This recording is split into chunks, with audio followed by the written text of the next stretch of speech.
Ladies, gentlemen, boys and girls, welcome to the DTM eSports Pro Series 2024. It's finale time. We're here at the Hockenheimring, very similarly to what they do in real life for the finale. Not every single season, but most seasons. My name is Luke Crane. I'll be one of your commentary and host party, I guess you would like to say. And I'm joined by Connery Maddock. Connery, how you doing? Yeah, I'm doing well. I'm super excited for this one. It's finale. We'll be crowning a champion at the end of today. That's an interesting thing, right? Still don't quite know who it will be. We have a pretty good idea, but it's still left open. Yeah, 100%. Two title protagonists. Realistically, there is potentially three. So Kevin Siggy in third position, of course, our reigning champion, has a very outside chance. We then have ourselves Nikodem Wisniewski, who is in second position, and Tim Yarsha, who is quite far in the front and basically needs to score 20 points today, and he will be crowned our champion. But the cars they're going to be using today are DTM 2023. So maybe you're sat at home thinking, I want to get involved in this. I want to get myself in some of these cars. Well, you can do. Go to RaceRoom and you can indeed buy the content. But here's a little video to show you what you can go and purchase.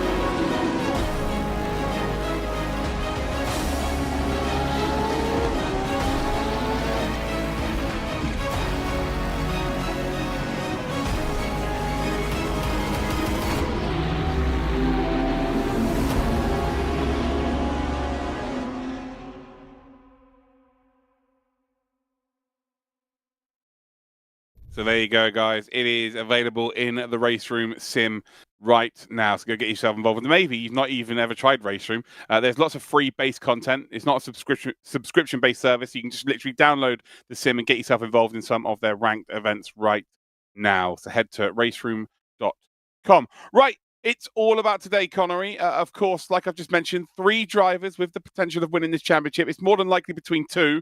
And realistically, it is just that one driver, isn't it? Tim Yarshall has been the standout so far. Nikodem Wisniewski has been clipping at his heels, but Tim has been exceptional all season long. Yep, he really has. And it's, he hasn't won every single race. It's not like a period of absolute dominance, but it's just that consistency of finishing inside the top three, inside the top five, race to race to race to race. And that's what makes a championship. You can have sort of spiky performances, you win some, then you fall down the order on some others, but that's not how you win a championship. How you win a championship is through consistent finishes, which is what Tim Yarshall has done oh so well over the course of this season. He just needs to put the cherry on top of the cake now. Yeah, ironically, last week he did finish again in the top five. It's actually in the top two in race number one, but got a penalty, which put him down to P9. So a post-race penalty has made this a little bit more interesting with Nikodem Wisniewski, again, not far behind. It needs to be 20 points scored by Tim Yarshall today to be crowned our DTM eSports Pro Series champion 2024. Right, maybe you're not up to speed. Maybe you didn't catch the Red Bull Ring last time out. We've got a lovely little video to catch you or get you up to speed.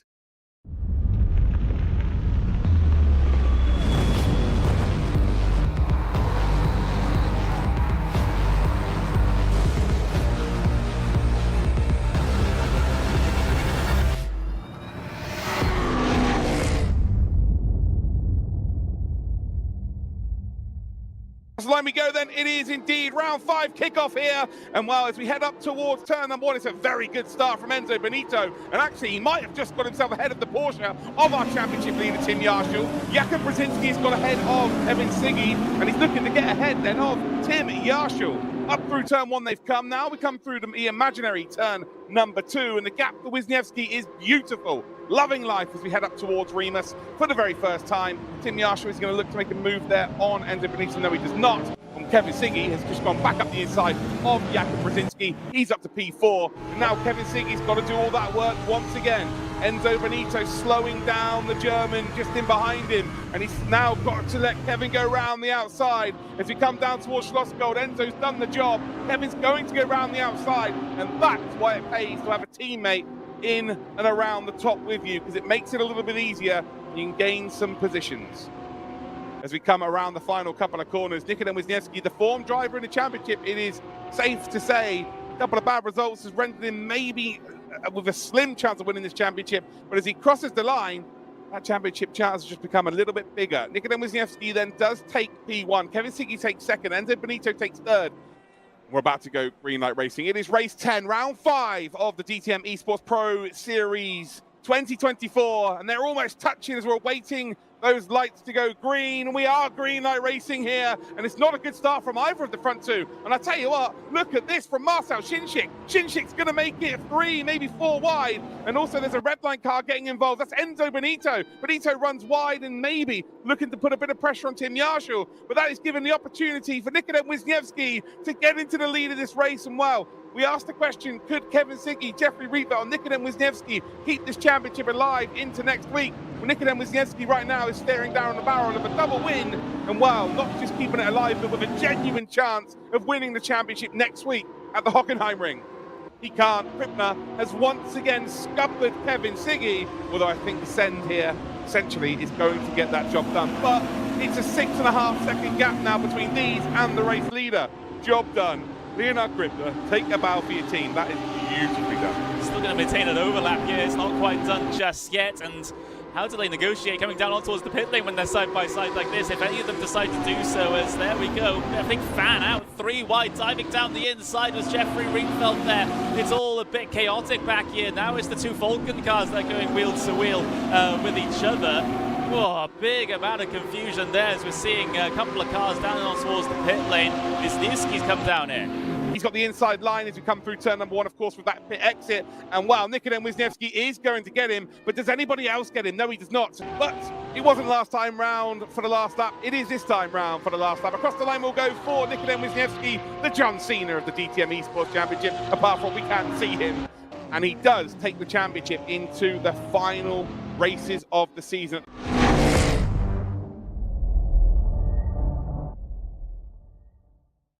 So there are the highlights from last week. The Red Bull Ring has been and gone. But here is how it stands then. So we've got Tim Yarshall, who is currently leading the championship, 262 points. Then he's ahead of Nikodem Wisniewski by 45 points. So again, it's 64 points up for grabs today. So 20 points is going to do it. That would put him 65 points clear, or yeah, the 65 points would be need to caught up by Nikodem. He'd need to win both races and still wouldn't be enough. Kevin Siggy, basically Tim needs to score 7 points today, and ultimately then Kevin cannot win the championship. So realistically, the battle is for second. Tim can be caught if he has a really big off day, which is possible. Pressure can indeed come into effect today for sure. Then I'm pretty sure, it would take a monumental breakdown for that to happen. But you never know. But Nikodem Wisniewski and Kevin Siggy both battling to get that second position. And wow, do you want to know what they're fighting for? We've actually got a prize package here as well. There are so many prizes, including money and indeed stuff like real racing and getting your racing license. So yeah, check out this video and you can find out exactly what they're racing for.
So there you go, ladies and gentle cars. We've got plenty of prizes up for grabs. We've got money. There's, again, real-life racing opportunities, tests.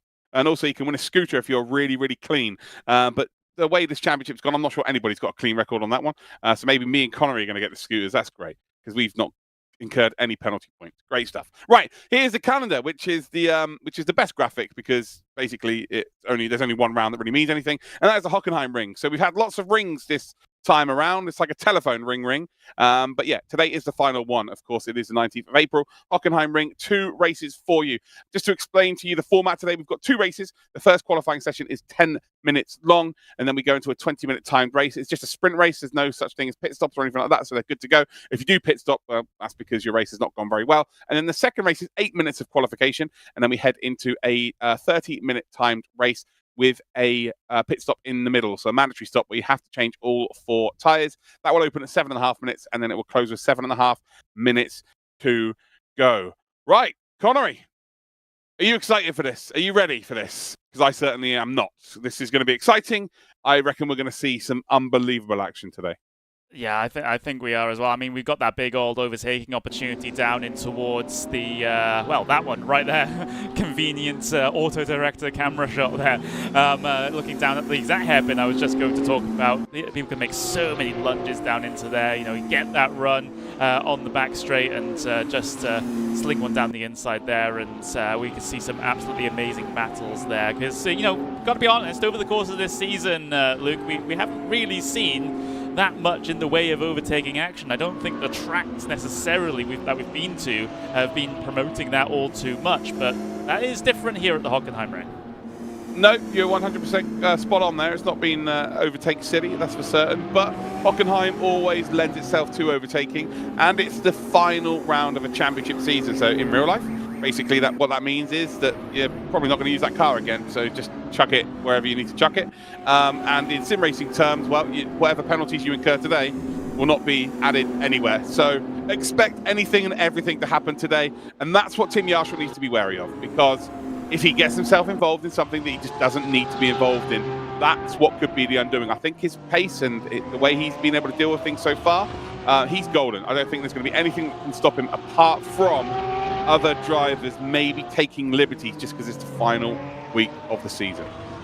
Yeah, he's just got to keep it clean. The situation in the points is a massive help to him at the moment. As long as he doesn't do anything wrong, he's got this, you know, pretty clearly. But, and it's a big but, isn't it? Like you said, other drivers getting involved, maybe him making his own mistakes. We haven't really seen that many mistakes from Yarshall over the course of the season. First time for everything, of course. So you cannot take these things for granted if you're Tim. You've just got to go out there, you know, finish top 5 exactly as you've done throughout most of this season, and you'll be okay. Yeah, 100%. Again, a top 5 in race number 1 is 14 points at a minimum, and then you just need to finish in a top 16 then in the next race. So it's the hard work's done for Yarshall. That's really what I've been saying for the last couple of rounds. The hard work has been done. It's all about now just making sure you get over that line, and you know, you join the likes of Tim Heinemann, you join the likes of Moritz Lohner, you join the likes of Kevin Siggy. I think the most impressive thing is that he would have beaten 2 of those names that I've just mentioned that are previous champions. They would have been on the same grid as each other. Yeah, absolutely, and it just shows that well, he's definitely at quite a level at the moment, quite a run of performance. You know, it's absolutely fantastic to see. I mean, he's been around in the RaceRoom side of things for years and years and years, but this time he's the one at the forefront. He's the one gunning for a championship, and, well, he might just get it by the end of these 2 races. Yeah, but just look what those drivers have managed to go on to. Tim Heinemann is now, you know, a lap record holder at Spa in a GT3 car. You know, that's a very big accomplishment. But he just got a podium last week in the NLS series. You know, he's raced in DTM. That was always his dream from when he was a small child. He managed to race in DTM.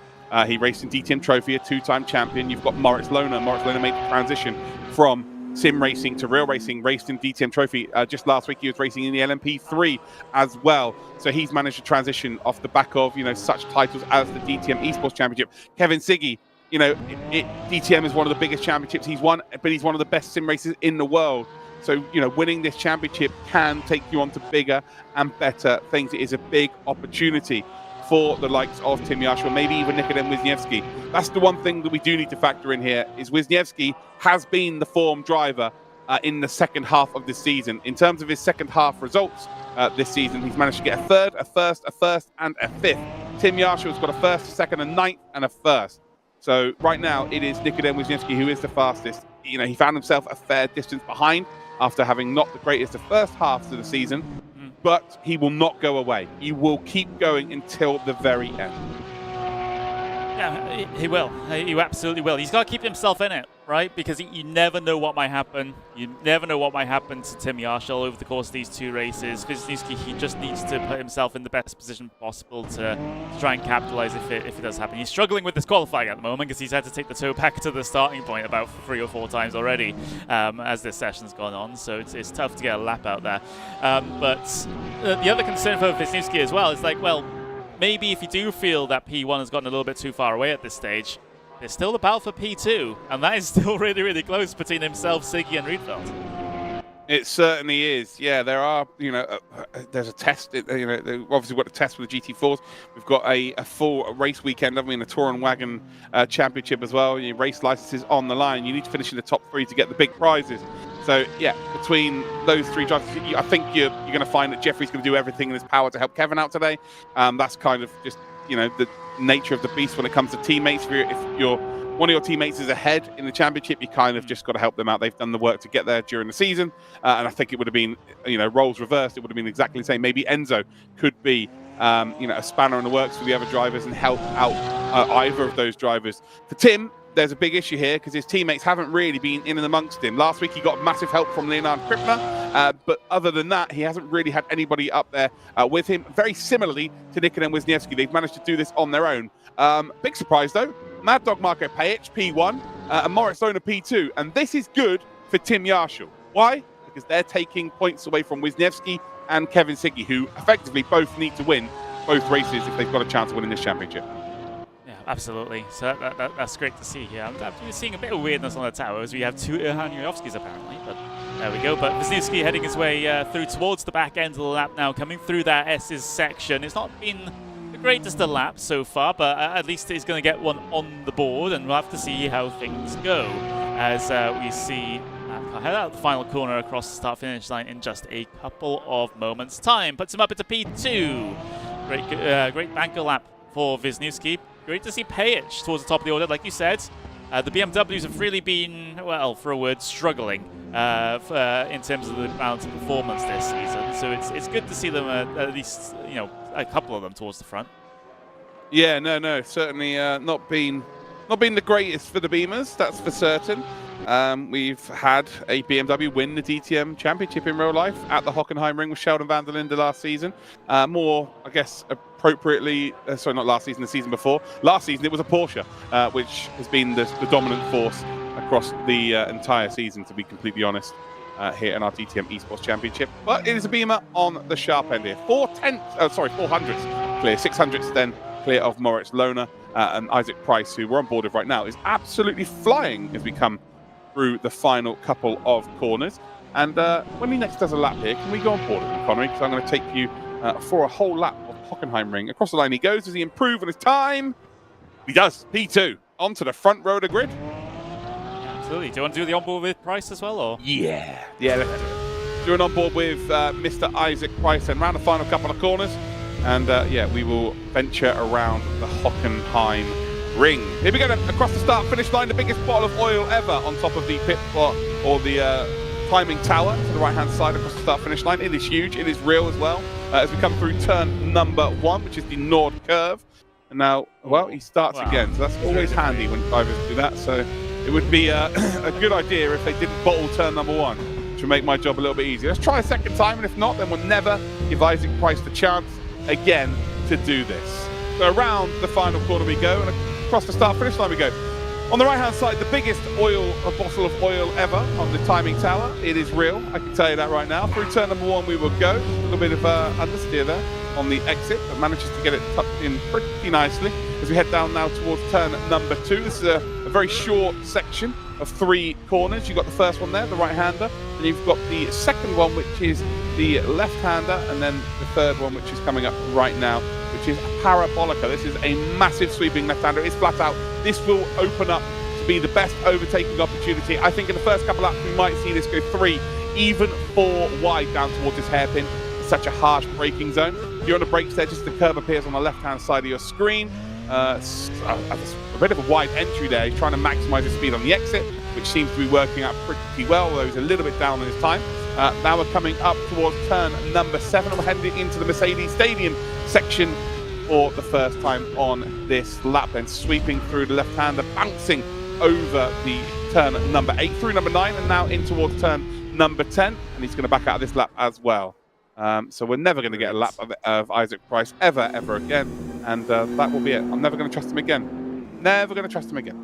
Yeah, it's all completely lost, isn't it? Moritz Lohner, though, doing well over the course of this qualifying session. We're usually used to seeing Lohner, finish, well, not finish, but get a qualifying effort that's a little bit further down the order this season. But top 5 start for now, with 3 minutes left remaining. Pretty good going for our former, one of our former champions.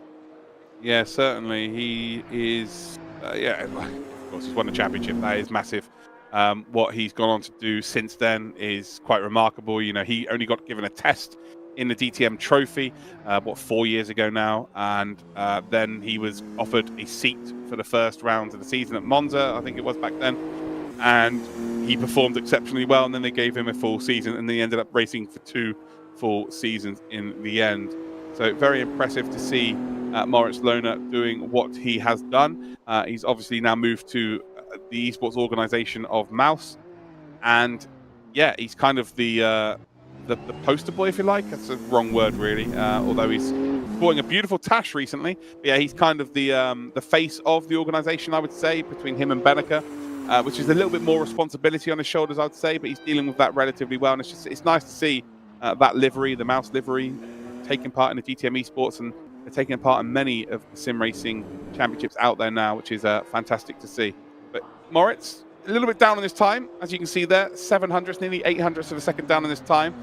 So currently he is, just over 500ths of being in pole position. Marco Pajic currently holds on to that. Isaac Price second, Felucci in third, Wisniewski is in fourth. Tim Yarshall being in 7th position.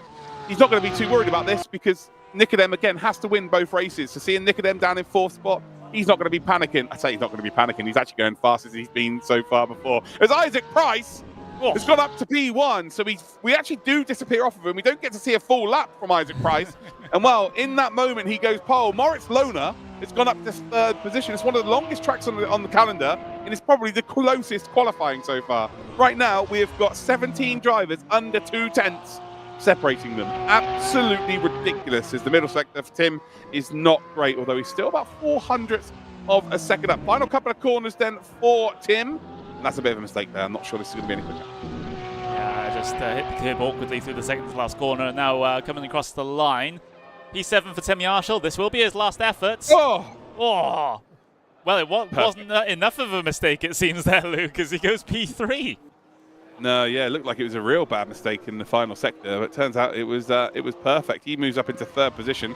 You got the Mad Dog Marco Pajic then in 2nd spot, 6,000ths behind Isaac Price. You got Yuri Toman, who is, I think his first sector might have been an off-track there. It's not popped up with a time, but I guess we're about to find out. Cross the line, no, it wasn't. So he's up to P11 then for Yuri Toman. And again, within 1.5 tenths of the top and not in the top 10. Absolutely ridiculous standards from our drivers today. We're looking a little bit further down. We're down to P22 is within 2.5 tenths of a second. As Marco Pajic retakes pole position. Ladies and gentlemen, Nicodem Wisniewski, who needs to be pole, needs to go out there and win this race, is pushing, using all of the exit there. How quick is he going? Across the line he goes. It is no improvement by the looks of things. He's going to start in P6. Marco Pajic, though, the big surprise for Veloce Esports, is taking your pole position. He can't win the pole position award because that's already been won by Tim Yarshall, but Marco Pajic adds himself to the list of pole sitters. We have had ourselves Tim Yarshall 6, Nicodem Wisniewski's got 2. We also have Jeffrey Rietveld, who's got 1. Moritz Lohner's got 1, and now Marco Pajic with 1 as well. So well done, sir. Congratulations. But Nicodem Wisniewski under a little bit more pressure here. It doesn't matter, again, really, for Tim Yarshall, where he finishes, if Nicodem doesn't go out there and win both races. It really is as simple as that. Nicodem has to go and win both races. And with the BMWs looking mighty quick, that might be a struggle today. Yeah, that's an interesting element that we hadn't quite thought of coming into this one. We have a good handful of BMWs inside of that top 5, inside of that top 10 as well. It's something that we're not used to seeing. Of course, we are used to seeing the top place BMW sort of, just on the inside of the top 10, but not in as huge numbers as we see them here at the Hockenheimring. So finally, the BMWs get a track where they seem pretty comfortable, and everyone else having to wonder where all the speed went. But that's a little interesting challenge now for our championship runners to run around cars that they had and drivers that they had not previously. Yeah, well, that will make a German very relaxed. That is Tim Yarschel.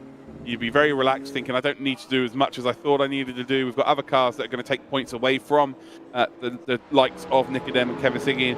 And I think now you're going to see Tim Yarschel very much drive within himself. If he gets put under any severe pressure, he probably won't be making any kind of moves or anything like that.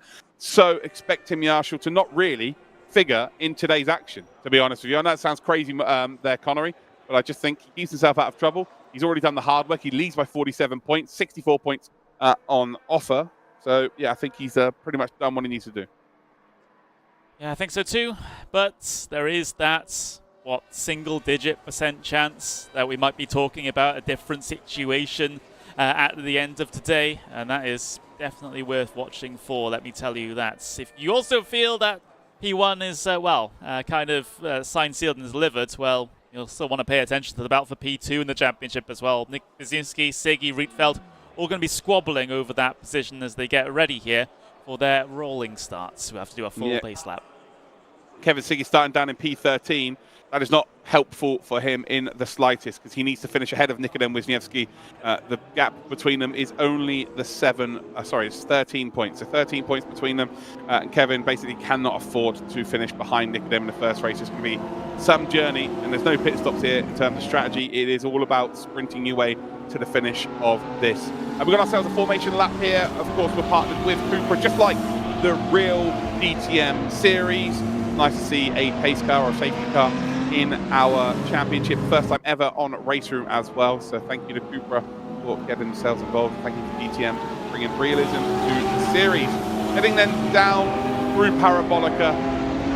It's difficult to see anyone else other than Tim Yarschel winning this championship. He's managed to qualify ahead of his championship rivals, Connery, in third spot. I mean, if he finishes ahead of them, it's almost job done. Well, it is job done. Finishing ahead of them in this first race, it would be job done. He needs to be at least 34 points, or less than 34 points ahead heading into the final race. Just finishing ahead of them would actually extend his lead of 47 points as it stands currently. First job done with his qualifying. Yeah, I was getting scared for him at least a little bit during that qualifying in the first part of it because he was, P7, P8 in around about that area, which is usually a bit of a danger zone for these drivers. That's where potentially some incidents may happen on the first lap. But no, he's got himself on the second row of the starting grid now, which is a much better position to be in. Not just obviously because of the track position, but to keep yourself out of trouble. And instead it is Wisniewski that's back in amongst the pack a little bit. Yeah, it certainly is. The last thing Tim needs, though, is to get involved in something pretty scary. Nikodem's going to be pushing, that's for sure. Will Moritz be pushing? He'll want to finish off with a podium, and he'll want to finish off with a race win. He's managed to get from outside the top 20 qualifying and get up into the top 5 within lap 1, the Lausitzring. He managed to do that almost twice at the Lausitzring. His starts are very, very good. His race pace is very, very good. Qualifying's not been quite there. Maybe the car not quite being there for him. So expect Lona to be firing through. Finucci's Italian. There is no off button for an Italian sim racer. It is a fact. They are almost as hairy as they are Hungarians on the circuit. There's actually no Hungarians there, I don't think, for the first time, I think, ever. Oh, no, there is. Marcel Shinchik, of course, has won. There's always a Hungarian on RaceRoom. Right, round the final corner we go. And it's Marko Pajic to take us away for round 6, the final round, race number 11 of the season of the DTM eSports Pro Series 2024. And well, Isaac Price will be on the front row with Marko Pajic, and they are off Green Light Racing. And well, Moritz Lona's got an absolute fly around the outside, already up to P2. Tim Yarschel's getting swallowed as we got cars running off the circuit there, left, right, and indeed centre. That will mean potential slowdown penalties as we head then down towards turn number 2. It is Moritz Lona from 4th on the grid, up to the lead of this race. But what about Wisniewski? Wisniewski is battling side by side with Tim Yarschel. Wisniewski is ahead of Tim Yarschel. They are side by side. He's got a slipstream of Isaac Price in front of him, and he's getting bumped there with his teammate. So keeping Wisniewski ahead of Yarshall. He is trying to keep this championship alive. And while he has done the best job possible to start things off, he's got ahead of the championship leader. Oh, what a start. Incredible start, and it was all, you know, Pejich just sort of napping on the race start. He left it really long, left it till the last moment to go, and Lona was able to time it. Yes, it was a bit of taking a bit of liberties with track limits through the kink as they're continuing to fight on the live pictures. Here, Pejich down the inside, looking to try and get that race lead away that he lost off of the initial going of this race. He's going to continue to make a side-by-side. No, actually has to shoulder Price out of line a little bit as he'll have to dive down the inside now, coming towards the middle sector. This has been a lap full of action for your front runners, and Pejich is in the middle of all of it.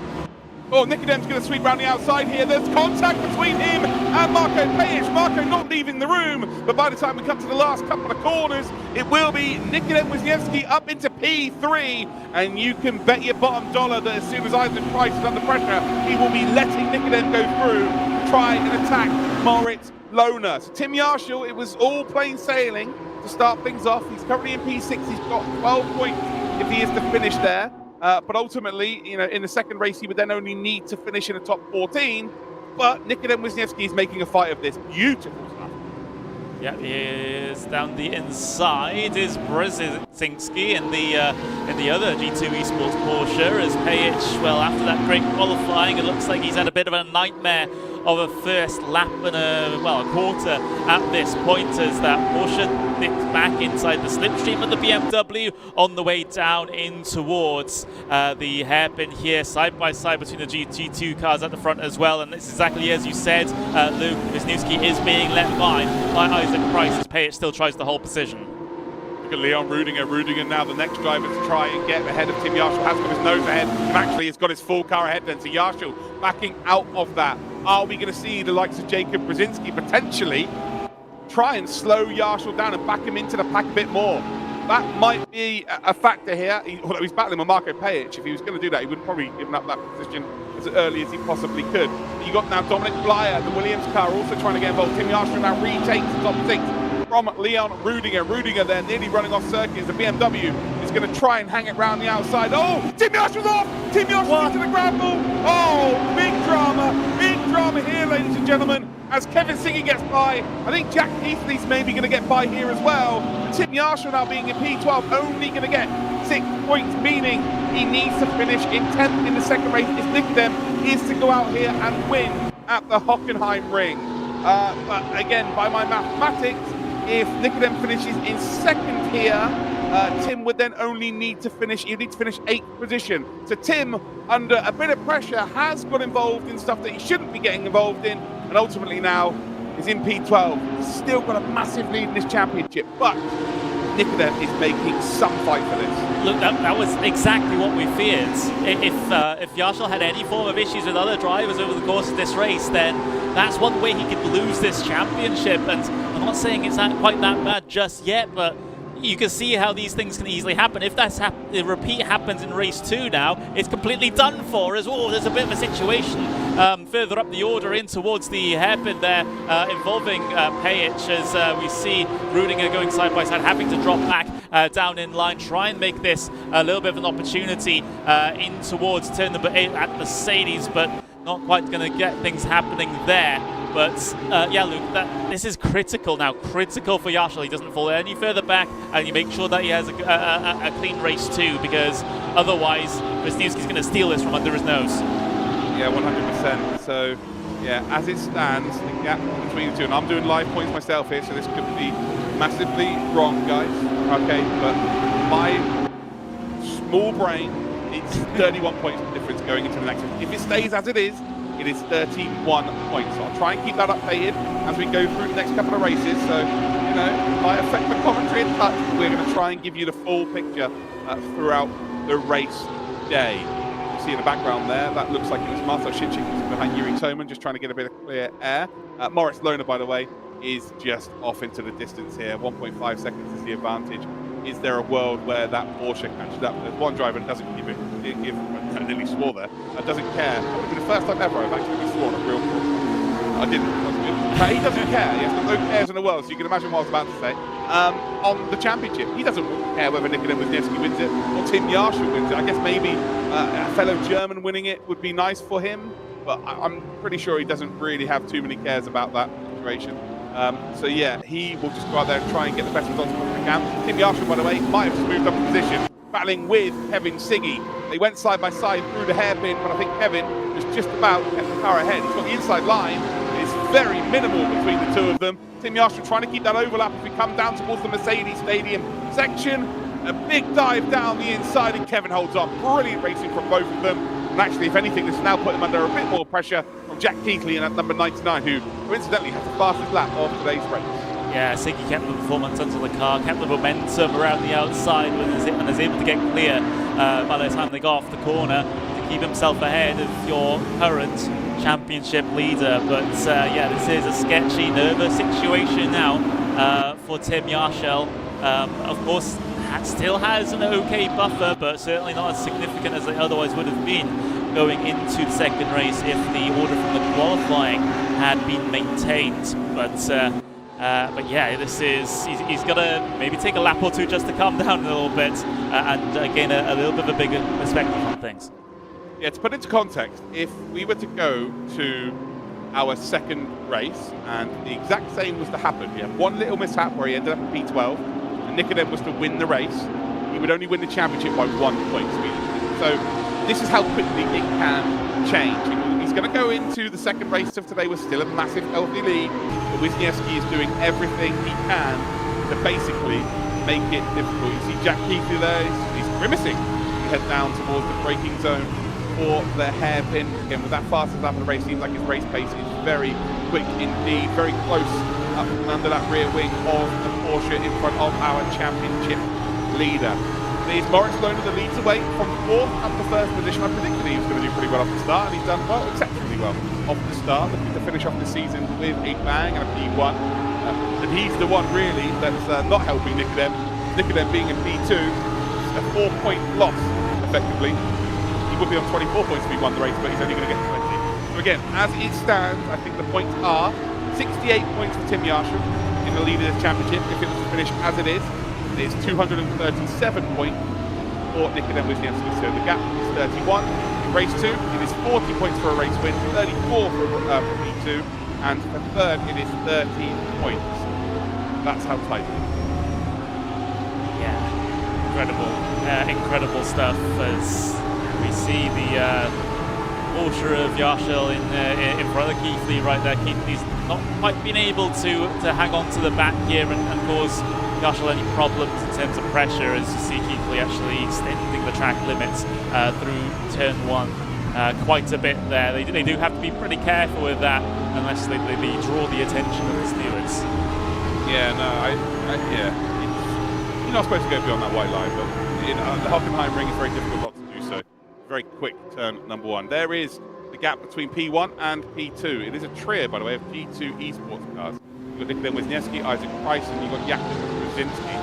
Those 3 cars, they would love to be the P1, P2, P3, but they've got Moritz Lohner that's stopping that from happening. In 5th position is Marko Pajic. He's managed to get a pole position today, but just did not get off the line very well. And he's been fighting ever since. Leon Rudinger is in P6. I think this might be Rudinger's season. Yes, he had a P8 last time out. He hadn't finished in the top 20 throughout the entire. Actually, sorry, he had a P16. He had not finished at, inside the top 20 the entirety of the season, apart from a P16, and then last week a P8 for the final race that we had. So Rudinger in P6 will be his best of the championship. So they've got Dominic Flyer in 7th, Lucas Muller in 8th position, then you've got Yuri Toman and Marcel Schinschik as your top 10. Then it's Kevin Siggy, then it's Tim Yarshall. And bad news here for Tim is that maybe the most difficult driver to overtake on the grid in front of him in Kevin Siggy. Kevin Siggy's not going to give you anything, not going to give you any kind of freebie in a month of Sundays. Absolutely not. Absolutely not. And I mean, I couldn't really put it better myself. Even though it's for quote unquote only P11, Siggy will make that Audi very, very wide indeed, and Yarshall will have a very tough time in trying to get his way through here. He's going to follow closely in towards turn 2 and then swinging it through 3 and 4 here as well, and potentially to try and set up a move down in towards the hairpin. That's what we are used to seeing in these situations, but we'll have to see if Tim is able to make this one work out. Is there any overspeed into the braking zone? No. The Audi giving itself a head.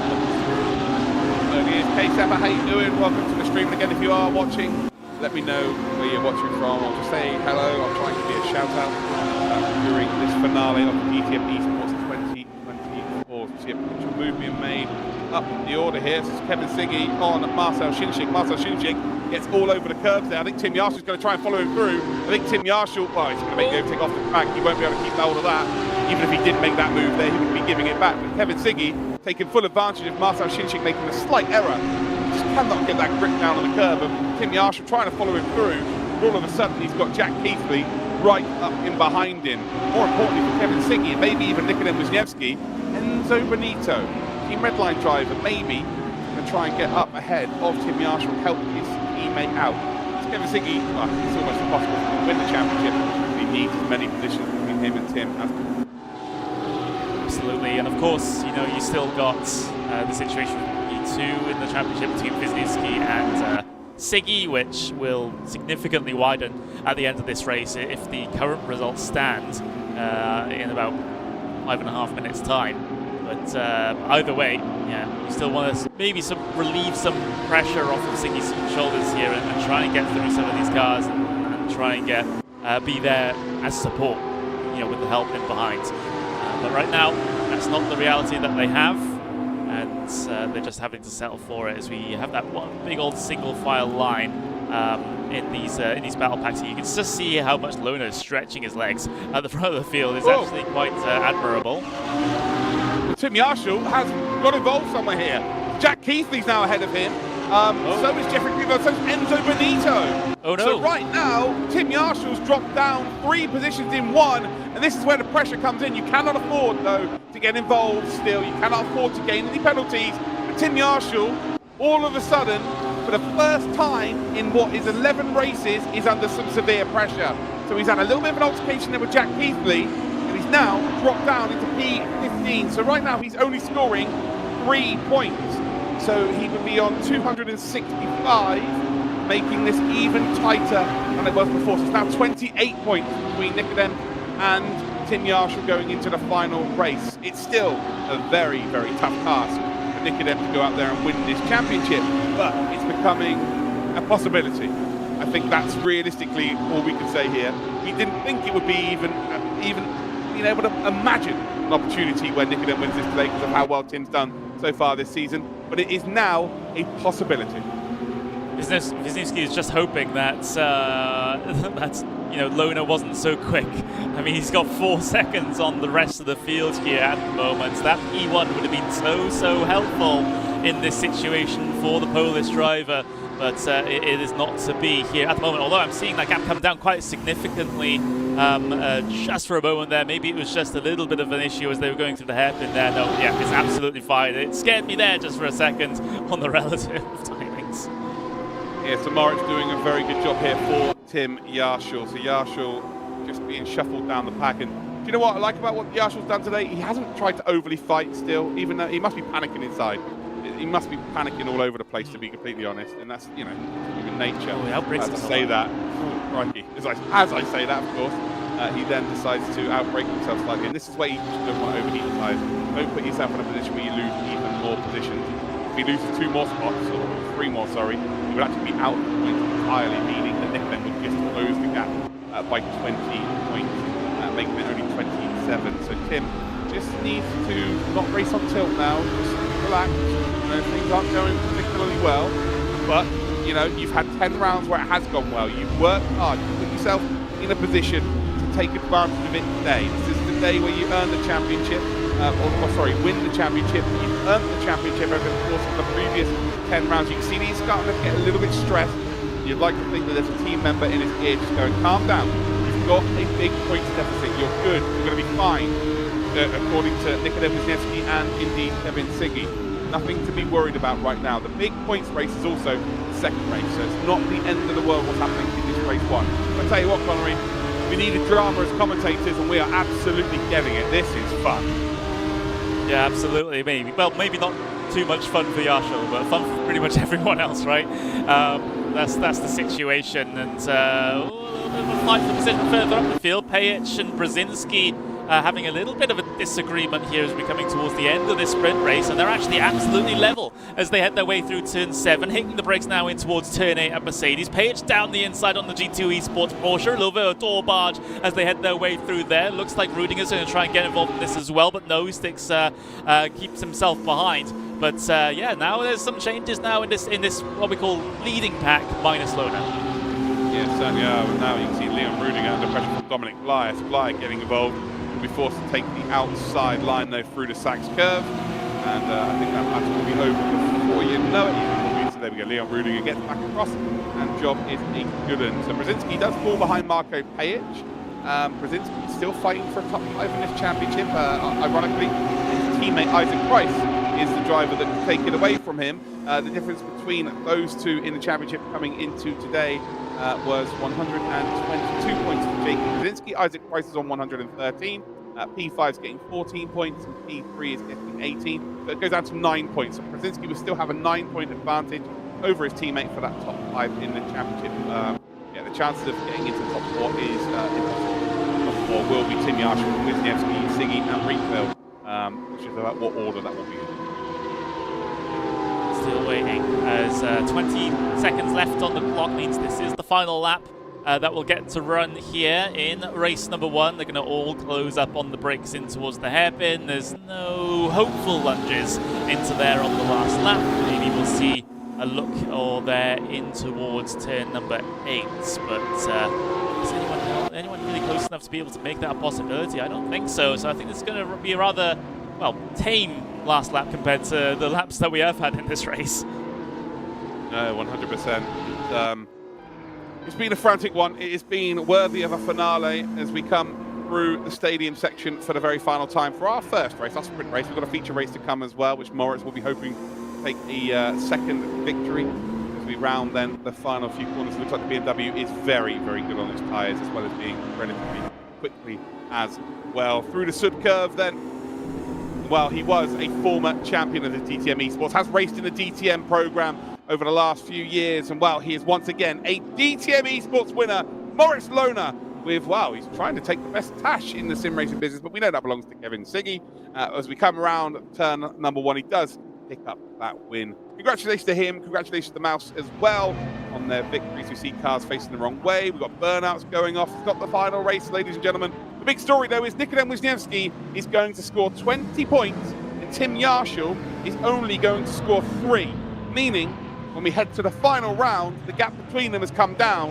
It is now only a 28-point gap, which is very significant indeed. That means that, yeah, effectively, Nikodem only needs to finish in the top 3 if Tim was to be a DNF, whereas it was a very slim chance indeed. Here is your official race standings, then, or race results. Moritz Lohner P1, Wisniewski P2, Isaac Price is in P3, Marco Pajic P4, Brzezinski in P5, Rudiger takes 6th position, his best finish of the season. We've got Dominic Blyer, who also, no, sorry, he's had a load of P6s actually. He finishes in P7, Lucas Muller P8, Yuri Toman 9th, Kevin Siggy in 10th position. Marcel Shinchik finishes in 11th. Sorry, I was taking a drink there, Conor. Jack Keesley takes 12th, Enzo Benito 13th, Jeffrey Rewell 14th, Tim Yarshall 15th, and then got Ben Spanky in 16th, Yayovsky in 17th, Mitchell in 18th position, Delorme 19th, and then we've got Dreys in 20th spot. And then your final classified drivers, it's going to be Emery, Chihan, Carton, Feducci, Krippner, Hasser, Hoogveld, Kunze, Vermeulen, and Ottaviani is a DNF. Connery. All we could ask for as commentators is that we take it to the final race. Nikodem Wisniewski has done exactly that. It's a big gap still. It's not 47 points big, though. It is now only 28 points by my maths. Again, could be completely wrong. Who knows? But I think it's pretty much bob on. Oh, this is what we wanted. We'll get confirmation from race control in a little while because, of course, they have more detailed information. They know if people's got penalties and things like that. So we will have to wait and see in terms of that one because right now I'm having a look on the spreadsheet and apparently everyone has 12 points in an interesting turn of events. But I'm sure that will be fixed. But yeah, that sets us up quite nicely for race number 2 as. Yeah, I mean, we were mentioning all the situations that could happen to Yarshall that meant he doesn't win this championship, and well, it feels like one of them happens, and we just need to see what happens in race 2 to try and get our confirmation of what the situation is. And the unlikely hero maybe for Tim Yarshall is Moritz Lohner, Mm. someone who he would have definitely looked up to and you know, for sure, been looking at his past championships and figuring out how he can win this one by using something from Moritz, maybe learning something from Moritz along the way. But ultimately, Moritz picking up that win takes points away from Nicodem. So Nicodem could have been even closer, could have been a 23-point deficit to Tim Yarshall. So even closer chance of maybe overturning that run. Right, we're going to be heading into our race number 2 very, very shortly. But let's check out a video package of what the drivers could win after today's race.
Here we go then, ladies and gentle cars. 3 minutes to go until we head into qualification. It's a shorter qualifying, it's 8 minutes long, and then we head into a longer race, a 30-minute race with a pit stop window in the middle. 7.5 minutes it will open, and then with 7.5 minutes to go, it will close. If you have not pit, you will get a penalty. I think it actually just completely DNS you.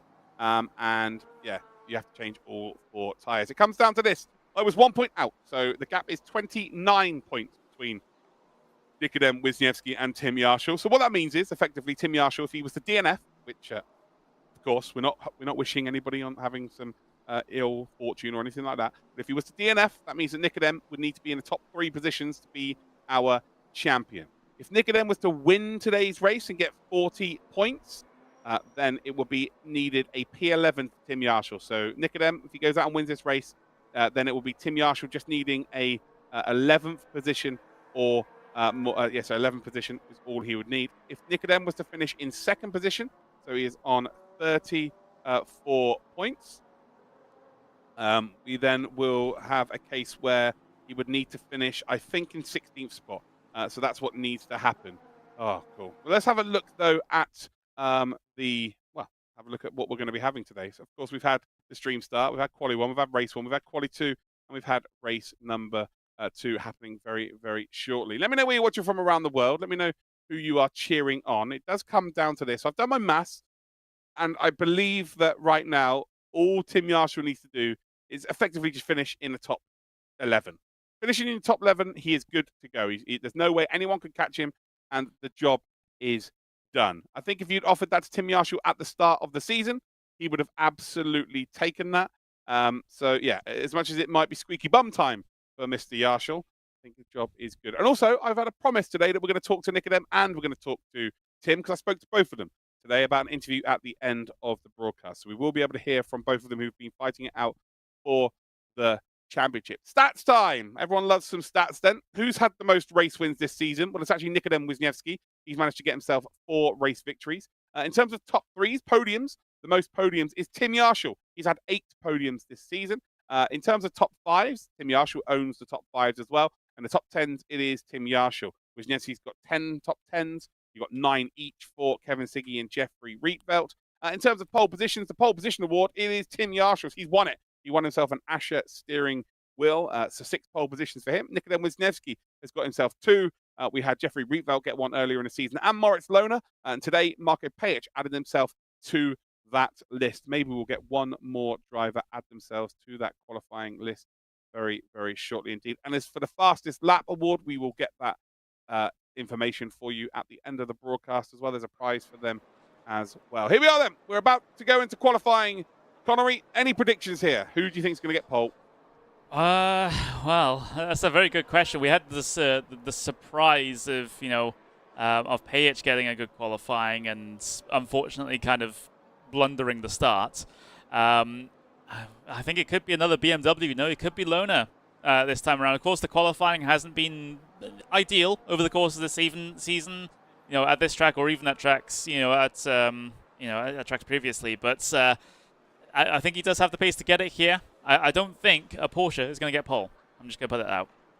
Right, okay. So you don't think a Porsche is going to get pole? It looks like we've got an extra 10.5 minutes of practice here, unless I'm mistaken. That is interesting. Yeah, I'll have to message Race Control about what's happening there, because we might have a bit of fun here. Yeah, because there we go. Oh, we were just late switching. They were teasing us with not a good time. Now we're going to have a really good time. Here we go. So we have got ourselves a qualifying, qualifying session right now. Should we go on board then with the driver we are looking at right now? And actually, because I think Isaac disappeared near this part of the circuit, I can do the second half of our track guide for today. There we go. Out of the hairpin we come up towards turn number 7. We're on board with Gianmarco Fiducci, and I tell you what, he is a good-looking bug of mine. Got to meet him a couple of times last year, Imola and the Lausitzring. Well, actually 2 years ago, actually. So we head then through the Mercedes Stadium section on this quick lap. Of course, they start pretty much before the final corner in qualifying, meaning they can just start a fast lap straight away. They don't have to do an out lap. We now head into Mobile 1, which is turn number 11. Run the car out nice and wide. Use the AstroTurf on the left-hand side of your screen. You've got to be very, very careful to put all 4 wheels over. It will invalidate your time. Sachs curve this time round. I like to call it Vettel corner for my own reasons. Now head through turn number 13, 14, now up towards 15, then into the sub-curve turn number 16. I guess we can call this one Hamilton. We're going to even up the balance between Seb and over the start-finish line we will go, and Gianmarco Fiducci will be one of the first times, and it is P2, 9 thousandths of a second behind Lona. Oh wow, we just got proof how good he is. He was on camera though, I didn't even notice. There we go. The thing is, if you didn't notice, is he really that good looking if you didn't notice? I was too busy looking at the track, to be honest, being professional. Normally when there's sim racing chaps on the old screen, I'm not that professional. I'm just ogling them. But yeah, here we are. Here we go. Crypto across the line, although it gets shuffled, as it seems like everyone came across the line around that time, down in towards P8. So Lona is pole position at the moment, so he was sort of my half prediction, wasn't he? I was umming and ahhing about his qualifying performance, but right now, provisional pole is pretty good. We've got Wisniewski currently on a bit of a lap, however. Oh, okay, so this is quick. This is very quick indeed. This could be pole position. And Tim Yarshall's already put his first lap in, and he's only 10th spot. Remember, he needs to finish in 11th, and there's nothing Nikodem Wisniewski can do about it. Tim Yarshall will be your champion. But if Nikodem was to put himself in P1, and that would actually put Tim Yarshall down to 11th position, can you imagine that? Nikodem starts P1, and Tim Yarshall starts actually in 11th spot. Oh my God, I'm not sure my heart can take it. Across the start-finish line we will go. And when he go pole position, I think it's going to be quite comfortable as well. It's 800, I say comfortable, it's 800 of a second. In DTM eSports, that is very comfortable. Look at Lona, he's on a lap though. Purple lap times being set here by Moritz Lona. And he's the only one setting purple lap times, purple sector times at the moment. Although, just saying that, Muller gets a good sector 1 as well, currently in P4. But Lona working his way towards the very back end of the lap here, still with about 4 minutes left in this qualifying session left to go. Use as much of the track limits as you dare, coming through the final 2 corners. And now it's just a straight shoot to the line from Moritz Lona. Will he retake pole position back? Yes, he will. Oh, he certainly does. There we go. So it's by a full 10th of a second as well. And that is impressive, impressive, impressive. Moritz Lona, just looking at his DTM trophy stats, actually. He managed to get 28 race starts in his time within the DTM program. He got himself 4 podiums as well. So he got 4 P3s. He's actually, in terms of the most started races list, 5th? He is the 5th most started driver ever in DTM trophy history. So, yeah, very impressive stuff there.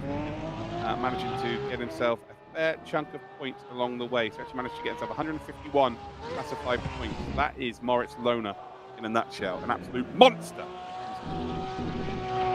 Absolutely. Absolutely. As we see Cindric, 4th place, coming across the line to start another lap here. He's got plenty of time to get these ones in. Oh, Tim, by the way, P14. P14 for Tim Yarshall. P16 now, as he gets cycled back. Oh, he's going to need a lap. Fine. This is fine. This might be good enough for the front row, you know. Around the final corner, it's not going to be pole position or anything. I think Moritz has got that sewn up. As we come then through the Sachs curve, 2 minutes 54 seconds on the clock. So realistically, you've got 2 attempts, 1 real flyer. You can afford to make 1 mistake if he doesn't get a lap time in here. So around the final corner, it will not all be lost if he doesn't get this lap time in this time round. As we come around that final corner, as Tim Yarshall prove once again why he is the driver to beat. He does. It's P3 for Tim Yarshall, and that is exactly what he wanted. Moritz Lohner, I think, might be done here. He's in the pit. I think Moritz Lohner's decided, you know what? That's as fast as I'm going to go. Although, as I say that, he now reappears. So, yeah, I'm absolutely wrong once again. Tim Yarshall, just doing the job he needs to do. He can't afford to be shuffled down the pack like he did last time round. I think he would have learned from that. But yeah, Nikodem Wisniewski, again, just doing what he needs to do. Just be ahead of Tim, and whatever happens, happens. Yeah, exactly. That's the plan of action. Although it does, you know, I mean, you just can't forget about the situation that happened in race 1, right? You know, trying, you know, the other drivers further back in the pack, you know, rattling your cage a little bit, you know, getting down your inside, forcing you wide. You know, these are all things that can still happen to Tim Yarshall. And I get the feeling Wisniewski has a lot more friends out there than Yarshall has, particularly. Yeah, I don't know. I think, yeah, in terms of teammates, I guess, yeah, that'll be up the sharp end for sure. So we've got Siggy starting behind Tim at the moment. Yeah, Siggy's right behind Tim, so you know that that's going to be a ferocious battle. He knows he's got to finish ahead of Tim to have any kind of chance, and he'll make it as difficult as possible. As Fiducci now puts himself between Nikodem Wisniewski and Tim Yarshall. Again, no panic stations. Yarshall just needs to finish in a top 11 to be our DTM eSports champion. Leonard Krippner, who for me was driver of the day last time round. That defensive job he did and got a 7-second gap for Tim Yarshall in race number 2 last week will be one of my favorite, I say favorite moments, one of my most impressive moments. I say favorite, I've got no favorites in this championship, of course, but one of the most impressive displays of teamwork I've ever seen in this championship. Something that I will remember for a very long time because, again, he got a 7-second gap. He had 4 cars behind him all trying to get ahead of him, and he just basically parked the bus. It was brilliantly done from him. People could be sore, they could be angry. Very similarly to what Enzo did. Enzo and Kevin boxing Tim in for Kevin to make an overtake. People could be salty, and they can send DMs to people all they like. It doesn't matter. It is all about teamwork, and I think we saw brilliant from Redline in race 1. I think we saw brilliance from Sim Racing Team in race number 2. Maybe we'll see a little bit more in this race. It's on a lap here. Let's see what the Sector 3 is like. Oh, there we go. Oh, 400s. 400 short of pole position. Wow. Yeah, that is super impressive there from Wisniewski. You can't say he's not throwing everything at it today.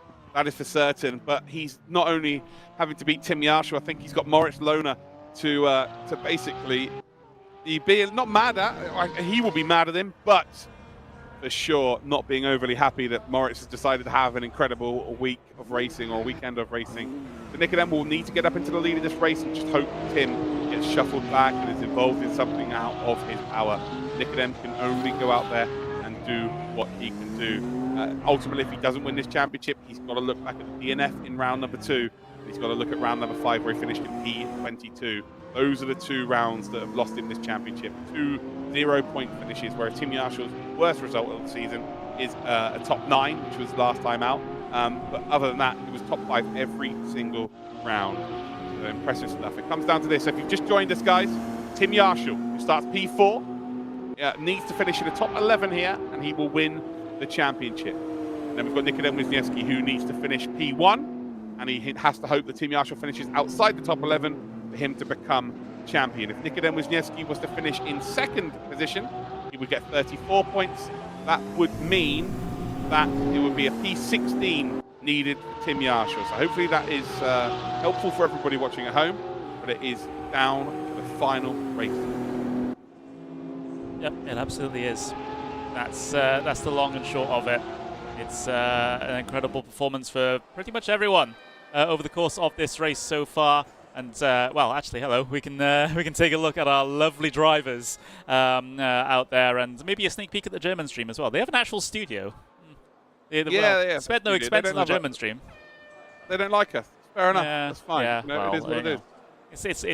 It's you know, I mean, it's a German championship, isn't it? It's only right they get priority. But I don't think it's right, but you know, it is what it is. That's fine. Yeah, no worries. Whatever. I think it's is it? Yeah, it is a real studio, isn't it? Yeah. Yeah, I've been to that studio actually. If you are watching right now and you're on the English stream, you know, don't feel like they don't love you as much as they love the German stream. We're all loved equally. Just maybe Connery and myself, not so much. Right, so as you can see there, all of the drivers are in their little Zoom call, which is always good. We've got a formation lap again with Cupra, the safety car, the official safety car of DTM. Nice to have it in RaceRoom, first time ever as well. And Moritz Lohner will take us off from pole position. Nikodem Wisniewski in second spot. All Nikodem can do is go out there and try and win this race. Whatever happens, happens. If Yarshall falls down the order, then he can win the championship. But right now, it's out of his hands. It is all in Tim Yarshall's hands. Tim starts in P4. He's in that turquoise and blue Falcon Sim Racing liveried Porsche, number 44. It is finish in that top 11, and you will be our champion. It is as simple as that. Yeah, that is the case. You know, there's nothing really else to factor in there unless you get yourself into trouble and you know you cause an incident with someone and the stewards will have to penalise you. But we don't want championships decided in the stewards room. I don't think anyone would love to do that. It's a whole pain. We want to see who's won and see it now. That's the ideal situation instead of any drama behind the scenes. But as these guys, you know, set up behind that Cupra safety car, moving through the hairpin now. Moritz Lohner, what a performance it's been from him today. You know, it's he's had a bit of a lackluster season. Of course, you know, a lot of that would be down to the balance performance. You know, the BMW hasn't been the strongest car at the vast majority of the tracks this season, but imagine if every track was a BMW track like the Hockenheimring. You might be talking about a multiple-time title for Moritz Lohner, but not the case. No, 100%. You know, he started the championship really, really well. Managed to qualify at the first time of asking in the qualifying rounds with a P1 straight off the bat. And then in rounds 1 and 2, he got himself third and second. So he was actually second in the championship, heading into races number 3 and indeed 4. So crazy stuff. Playcon, no, Liano did not get through the qualifying phase for this, I'm afraid, mate. We've got someone else asking, Max sitting out quality. Max isn't in this championship. He's racing in Formula Yes. Right, here we go then. Final race of the season. We've had 11 races so far this season. We have had ourselves 4 different race winners. Are we about to see our 5th, or are we about to see Nikodem Wisniewski go out there, beat Moritz Lohner, and then hope Tim Yarshall falls out? Remember, Nikodem needs to win this race. Tim Yarshall, all he needs to do is finish in the top 11 and he wins this championship. So Nikodem just has to go out there and win it and hope that Tim falls down the order. It is our final race of the season. It is round 6. It's race 12 of the DTM eSports Pro Series 2024. And we are off and running down towards turn number 1. And Moritz, just like race number 1, has got an absolute flyer of a start as we see Tim Yarshall going out nice and wide there to try and make an overtake, trying to hold on to what would be a P4. He's under some severe pressure from that number 46 on the inside, Fiducci, as we see Tim Yarshall nearly gets collected by, it looks like an R8G car. He's all good, still in that P4, he just doesn't need to get involved in anything. Nikodem Wisniewski, I think, has to make the move now. If he doesn't make the move now, Moritz will be able to drive away, and I tell you what, he's got that slipstream. He's going to be forced to go round the outside, down towards the hairpin. We get a lovely camera angle here at the Hockenheimring. Can Nikodem keep that overlap on the exit? The Porsche will have a good exit speed, will have a very good exit speed. The BMW, although not quite quick in terms of accelerating, keeps that inside line and ultimately keeps the lead of this race. Can Nikodem find a gap up the inside? He will have to send it. It's the championship on the line, and he has sent it. He is side by side, and he has taken the lead here. Tim Yarshall is into P3 momentarily, now back down to P4, but Nikodem Wisniewski keeping his side of the bargain. He's in the lead. And here comes Kevin Siggy on Tim Yarshall, trying to send it down the inside here as well. Yarshall might be in big trouble if this doesn't go his way. There's a little bit of disagreement there, now in towards the Sachs curve. And now Chinchik's trying to get himself involved as well. He's got to the inside of the red line. Audi coming out of that backed corner gives Yarshall just that little bit of respite. Yeah, if it wasn't for Marcel Chinchik there, Kevin Siggy would have put some severe pressure onto Yarshall. Yarshall learning from his mistakes though, looking after the inside line of the Sachs curve. Last time out, he left the door open and ultimately got sent off into the gravel, dropped down into, in the end, 15th position. It was 12th, but then had made another mistake down towards the hairpin, and that is what has made this championship very interesting into the final race. But look who's in the lead there, Nikodem Wisniewski, who would currently get himself 40 points. He moves on to 277 by my mathematics, and it will be 27 points for Tim Yarshall. So that will be 303 points. So right now the gap is 26 points. Yep, just not enough. As we see a big stack up in towards the hairpin there. That concertina effect really in full effect on the way through that hairpin. Everyone really strung out single file though in this situation. Remember, we do have a mandatory pit stop, so there is going to be at least a little bit of strategy that factors into this one. When do you come in and pit here? Do you feel like you're in a bit of traffic? That might be beneficial for you to take it a little bit earlier. Make sure you get into clear air, or if you want to try and stretch the distance a little bit, maybe take it just that little bit later to then have a bit of a hard charge through the fields. Of course, it's going to be up to the drivers to try and figure out which strategy is better. I mean, we've seen typically in rounds previous them come down in pretty much at the first opportunity. We'll have to wait and see if things change here at the Hockenheimring. Yeah, 100%. I think that might be the case once again. Although there are some overtaking opportunities here. The reason why we saw it so prevalently in the Sachsenring is that. I was wrong. Maths is wrong. It's 293 points for Tim Yarshall. I've just reworked it out. So the gap between them, as it stands, is 16 points. So only 16 points between the two of them. Sure. Because I have the points from race control over there. Right, well, there was 29 points between them going into this round, and right now, they're scoring 13 more points. That would mean 29, 13, 16, 13 points off 29, 16. Actually, yeah, I think I think you're the one that's right. I was just looking at the ones from the previous race. Okay, cool. Well, never doubt. That's my lesson. Not just a pretty face, guys. Not just a pretty face. Yeah, because they were 29 points away from each other coming into this race, right? Yep. Your maths is and right now, there's 40 points being scored for P1, 27 for P4. Yeah. Right, welcome back, ladies and gentlemen, to the race. We'll have argument 2 in about 3 or 4 minutes' time. Pit window is going to open in 20 seconds' time, meaning that they will all actually, they will go past the pit entry really, really soon. I think Tim Yarshall, by the way, comes in straight away, just to have clear air and not have to worry about anyone else. I think he makes that decision to just come in. And then he doesn't have to worry about anyone trying to send him up the inside or anything like that. He's got that opportunity himself by working hard, and he decided to go. Okay. Pit window just opened as they passed the pit entry there. Yeah, which it would have been fine though, because it's where the cones are. That yeah. It's not actually the coming. There's no beam until they get to the cones where the pit limiter is. But yeah, Tim Yarshall, I think he's given himself the opportunity by all of the hard work he's done so far this season to be able to do those kind of strategies where he kind of feels his chance of winning a race. He doesn't need to win the race. He can just get himself clear air. It's kind of 10 minutes rest play where he's just like, oh, chill, have a bit of fun. Because ultimately this is what we all do it for, to start off with, fun. But right now, he's doing a good enough job. He's 7 positions ahead of where he needs to be. And yeah, he will be your champion for the season. The thing is, how much is he reliant on the BMWs ahead giving him slipstream, though?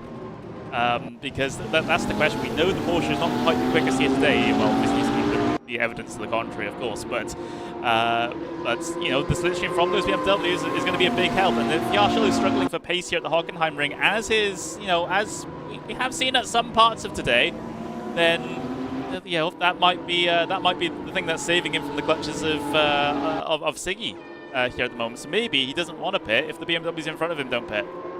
That's a really good idea, a really good point actually. And also, the longer he stays in this group and they're travelling at the speed they're travelling at, the pack behind are breaking up a bit more, so there's bigger gaps forming. That's meaning if there is a mistake, it's less likely chance that he's going to drop out of the top positions he needs to be in. Although if you face the wrong way, you can end up even outside. Regardless, that's how close this field is. He is coming in. Him and Morris decided to come in, so he's got a bit lucky there. Really, he's got a car to go with. And Kevin Siggy's also decided to bring the car in as well. He's decided to come in with drivers that he feels like he trusts, I guess. But Nikodem Wisniewski and Gianmarco Finucci are now the front two. Finucci, it'd be interesting here whether he can maybe close up to the back of that Porsche and ultimately occupy the space that Moritz left. And then we'll see how fast Moritz is in terms of being able to take that position away again. Maybe the fresher tyres are really, really fast, and it's well worth maybe a half a second or so. And if it is a lot faster, Connery, we're about to find out, because these two will absolutely be coming in then. Yeah, so we'll have to see. I mean, here at Hockenheimring, it's that middle to late sector that is really the tyre dependent one. With a lot of low and medium speed corners. So yeah, it's going to be very interesting for these guys. Nikodem Wisniewski, of course, maintaining this race lead, doing all that he needs to do. If he doesn't end up getting a championship. Siggy's got Yarshall. Whoa. Yeah, he has. Oh, he's managed to get him in the pits there. So that's that's interesting. So that's one position down. He's going to be net P5. Morris, by the way, is an unbelievable stop. He's managed to gain, I think, a second on this too here. Sorry to butt in there, Connor. I just noticed that on the timing tower. I thought it might be of interest. Yeah, well, I mean, I'm very interested in it. As again, there's no movement to the inside there for Yarshall in towards the hairpin. And see if he gets a good drive off to try and make a challenge in towards turn 8, maybe. But looks like Siggy is very comfortable in that Audi for the moment after pulling off that trick in the pit stop that we unfortunately missed. I didn't think anything was really going to happen in the pit stop phase between those two guys, but they proved me wrong. They've come in. The front two did come in. Nikodem Wisniewski and Gianmarco Finucci. So we need to be getting on board here with Moritz Lohner. So Moritz Lohner is the car that we need to be seeing. And then ultimately we'll be able to see a nice little merge between them all. Did Moritz, hitting one lap earlier, gain enough of an advantage to overtake Nikodem Wisniewski, who started behind, managed to get into the lead of this race early on in the first lap, then came in a lap later for Moritz Lohner. So Moritz came into pits in second position. Are the cars coming out as of yet? We're about to see the merge now. Here we go, round turn number 1. There we go, there's Nikodem Wisniewski. Will not be up to full speed, remember. Turn 1 is very quick, and Moritz Lohner, an absolute canter, is going to get into the lead of this race. He does. So there we go. That's the difference. The undercut worked. By the looks of things, Tim Yarshall's stop was not good at all. Yeah, not good, not good at all. And you can see Yarshall on the back of this train here as well.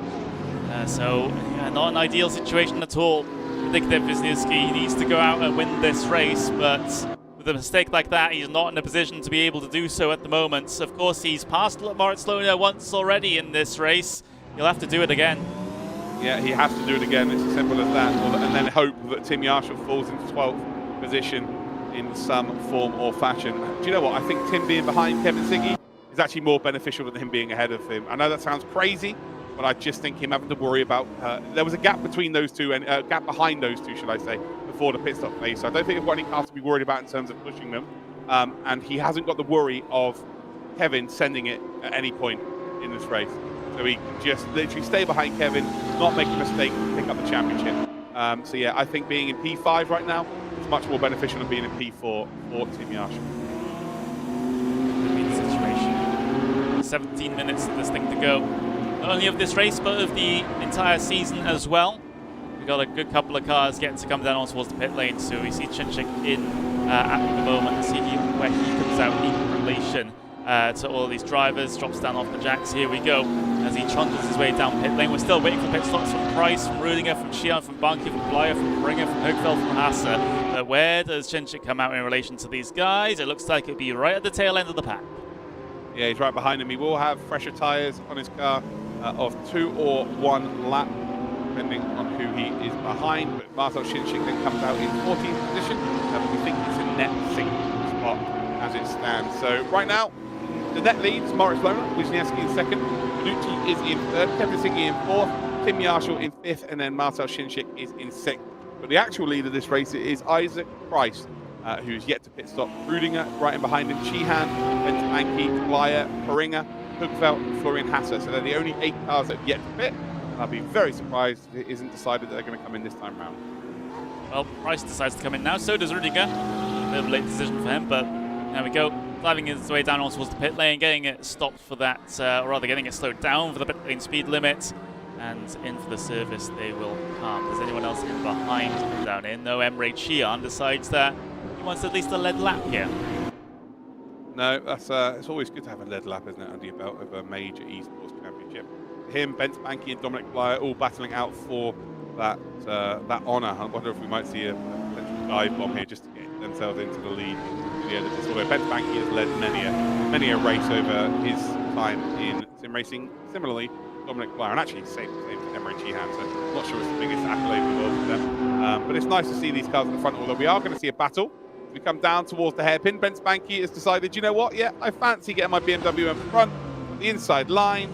We know the Porsche is going to be quick in terms of the exit speed, but the tyres maybe not responding as well as he would like. BMW now into the lead of Bent Banky. Yeah, well, technically the battle for the lead, not really the battle for the lead, as we're still waiting for these guys to come down in for their pit stops. It's great to see the fighting out there on circuit. We've just had Chinchik obviously come down on towards the pit lane and get his service, same with Price as well. And as well, Chinchik is on the back of Yarshall here, and actually a little bit of a move being made ahead. That was Ducci trying to get into Wisniewski's personal space. Yeah, luckily he left something in the tank there in terms of braking, because if he was on the absolute limit and at any point during that braking zone, he would have been in trouble. He would have taken the side out of that Porsche in front. But luckily, he had a little bit into hand and he was good to go. Under pressure, by the way, Tim Yarshall is now under pressure from Marcel Shinchik. So I was saying that it was beneficial to be behind Kevin Siggy. As it stands, it might not be, although you see that Nikolai Wisniewski's not really in the hunt to win this race either. He is falling behind. Maurice Lohner, give him a bit of clear track. It doesn't matter what game it is, doesn't matter what car he's in. He will drive away. It is as simple as that. And he is doing just that after it's 13 minutes, 40 seconds to go. Maurice Lohner is your net leader. Dominic Blyer has brought the car down the pit lane as well. Interesting to see where he fills in. Bent Banky and Emre Chihan, who Emre Chihan actually has passed that off this race. They are now the leaders, but again, they haven't come down the lane. They do. They're just pushing out that stint as long as they can. As long as they can. I wouldn't be surprised if they just try to run the fuel tank dry and commit to this longer-term strategy, so then they can try and blitz their way through in the back end of the race. But yeah, for the moment, you know, for the positions that matter in behind, Maurice Lohner continuing to stretch his legs. He's got, let's see, he's got about 2 seconds on Nikolai Wisniewski here at the moment, and well, it seems like that gap is going to extend as we see Wisniewski having to go ultra defensive here, because Ducci has been giving him a massive issue over the last couple of laps. Yeah, he went ultra defensive like one of the worst type of FIFA players ever. I used to hate playing ultra defensive. But ultimately, this is sim racing. He needs to do it. Although he's left that door open, he closes the door a little bit too late there and has to back out of it. And well, as you can see, Fiducci looking to try and get himself a net P2. And look who's circling. The shark that he is. Kevin Siggy, the predator that he is. Fiducci can't get it done. And ultimately, Kevin says, well, thank you very much. I'll have a little go at the podium. And by the time they come out through Mobile 1, well, I thought he might have it done. He doesn't. He absolutely doesn't. Fiducci does fight valiantly, does hold off. Lovely job from these guys. Wisniewski, by the way, looking at these two thinking, oh, thank God for that. That was a bit stressful. I can now maybe look to go forward. It's a fair gap, by the way, to Moritz Lohner. But the pressure that Fiducci was putting on there, that would not have been fun.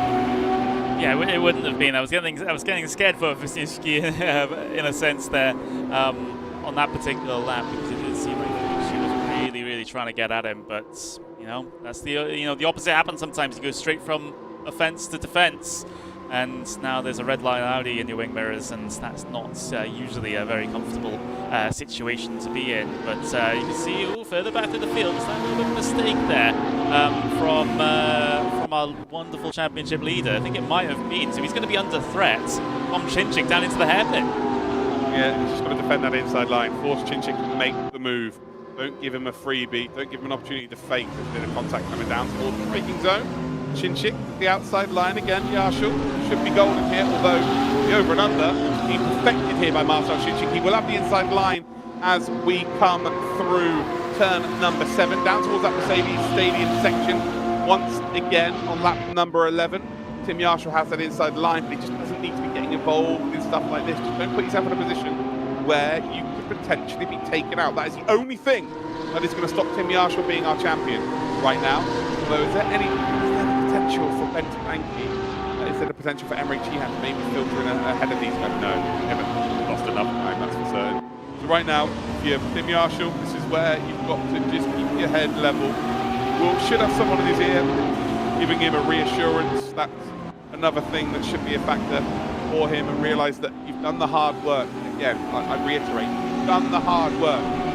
11 rounds done. One mistake happened in round number 11, but the previous 10 rounds is what would have won you this championship if you do indeed get your hands on that trophy. It's now all about making sure that that doesn't go to waste. All that hard work that you've done already is not to go to waste. I'll keep it cool now for the last 10 minutes. That's basically it. Doesn't matter what goes on behind. In fact, you can let a few of these cars through and still be okay, especially given that Suzuki is not occupying the net race lead here at the moment. So, yeah, you can afford to lose a couple of spots and not be too concerned. It would have to require something more catastrophic to change things here, as he'll have to go defensive anyway on the way in towards the hairpin. Chinchik having to try and square off the corner here a little bit, trying to get the traction down, and so in quite comfortable fashion actually. So there may be an opening for that Porsche in behind to have a look in towards turn 8. No, it's not going to happen. Also, I like the fact that these two Porsches specifically have definitely still got the lights left over from Tim Heinemann's Porsche 2023 DTM pack with the pink lights. Just look behind, and who's behind that? Isaac Price. He's not. I think that's one of the other Porsches, but these two definitely still got the leftover lights from the Sims DTM car. Yeah, I actually hadn't noticed that before. Nice that's a good spot. Of course, I imagine like the base of the car is based on one of the ones in the car pack, right? And they've just put the livery on top. So yeah, that's an interesting one. Nice spot for me there. Sorry, RaceRoom. I apologise. You've ruined the illusion. Ruined the illusion for everybody. Yeah, I noticed it. To be fair, it's pretty difficult not to notice a pink headlight. The only car ever to have pink headlights in the history of ever racing. Right, down in towards turn number 2 we go. Isaac Price could maybe be a factor for his teammate, for Nikola Wisniewski. If he can get ahead of Tim Yarshul, maybe slow him down, even look at the gap behind him. Nothing really to work with for the G2 guys here. I think they'll just let it play out as it should do. Tim Yarshul is in a great spot. It's Marcel Chinchik looking to try and take advantage. I've seen this in a few championships. He has done his fourth mistake. Basically, what you're trying to do here is if you've got no chance at a championship, and you've got someone who's pretty much like, bob on to win the championship in front of you, if you send it on them, they're more than likely just going to get out of the way. Yeah. And that's what Marcel was trying to do there. It nearly worked, actually. And I'm actually surprised that's not happened more often. Although saying that, he got shunted off into the gravel. That has happened big time. Yeah. But yeah, you find that on the last day of a series that people will try and take advantage of someone fighting for a championship because they don't want to end up losing the wrong way. Yeah, I mean, that is the case. And like you mentioned, it's already happened over the course of this race, well, not this race, but the previous race. So Yarshul knows what it's like to be potentially bullied here at this point on the circuit. It's it's a tough thing sometimes to try and maintain these championship leads. And of course, Chinchik doesn't really care that Yarshul is fighting for a championship at the moment. He was looking inside, outside, and multiple of these corners, and again looking to try and score a top 5 here, which would be fantastic going for the Hungarian driver. But we will hang on. Is he Hungarian or Bulgarian? I can't even remember. Who? Chinchik. Hungarian. Those flags are very similar, so please forgive me. Yeah, no, he's Hungarian. Yeah, I think the CS is very Hungarian, isn't it? there's another guy called Sindu who races as well from Hungary. Very Hungarian. Well, here we go. That's what the hairpin. Potential move being made. Isaac Price trying to take advantage. We're trying to figure out the nationality of drivers, by their name, which is a very dangerous thing to do, to be honest. As we come then through turn number 7, and now again down in towards the Mercedes Stadium section again. Yeah, Isaac Price maybe just thinking, look, if I get ahead of these two cars in front, I can maybe affect the championship a little bit. As it stands, the gap 29. So Nikodem not really holding his side of the bargain by going out and winning. So yeah, he's going to finish on 271 points as it stands. Tim Yarshall looks like he's your champion-elect, all but champion right now. 290 points, 29 points for the difference. I'll tell you what, at the halfway point of this series, I didn't think it would be anywhere near as close as that coming to the end of this. So yeah, credit to Nikodem, credit where credit's due. He's absolutely fought for this, giving it everything. But ultimately, it might just be a little bit in vain. I think so too. It's a big shame, but ending anything catastrophic, you know, we have the kind of result sort of half set in stone here. Is so very wide goes. He's up on the old layout. Yeah, down the back and now nice. under threat from the G2 Porsche in behind as well, but not going to have an opportunity this time around. I did double check, by the way, the Bulgarian flag and the Hungarian flag do have the exact same colours in horizontal stripes, however they're in a different order. so yeah, forgive my confusion. Yeah, no worries, it's fine. Got a geography lesson, Connery. Good. Talking of oh no! Wisniewski! Oh, Wisniewski. He is facing the wrong way. Was there contact there?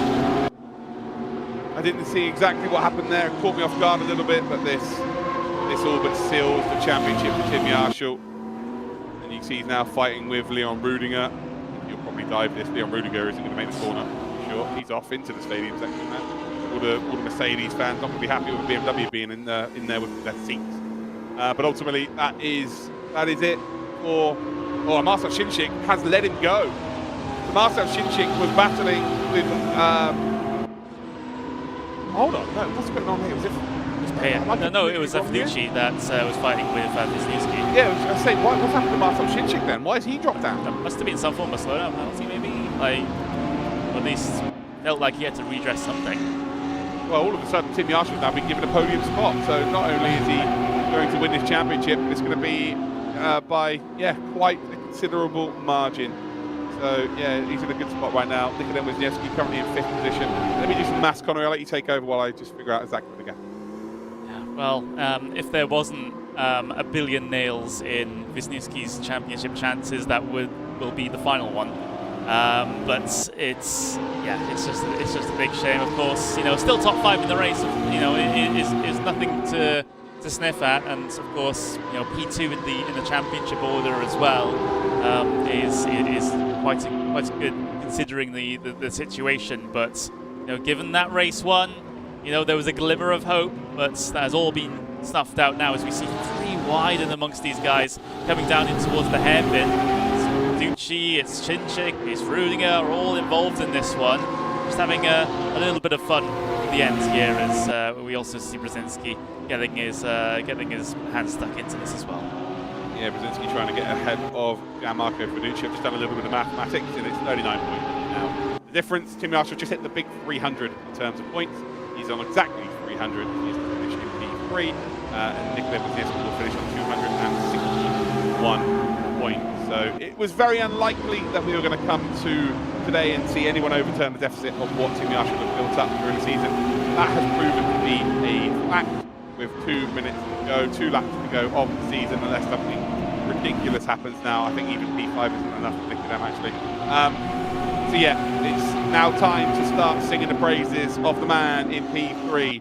Tim Yarshall is 2 laps away from being crowned your champion. 6.4 seconds the difference between him and the leader. He's not going to be worried about that in the slightest. At number 44, Falcon Sim Racing Team, as we see potential move being made there by Jakub Brzezinski. Fiducci is going to just about hang on by the time they come through turn number 3, down through Parabolica. I think you'll see the Porsche have another little nibble. Can Fiducci hang on? He'll have to go to the inside. I think Porsche, with the overspeed and the slipstream, tends to get really quick around this part of that straight. as we come down towards the braking zone. Panucci does hang on to that inside, sweep out to the left though, to open up the hairpin. Ultimately hangs on, misses the apex actually, and slows down Jakub Lausitzring. So 1.5 laps to go, Connery. Looking good for Tim Yarshall. Looking very, very good indeed, as he's on to take this championship. It's been a bit of drama as we see Russell Chinchik ignoring slowed down warnings. That's the first race control message I've actually seen in this entire season. But ignoring the slowdown, and he's what happened? Is he gone? Well, he's down P9 now. Right, okay, but he didn't say what he had to do.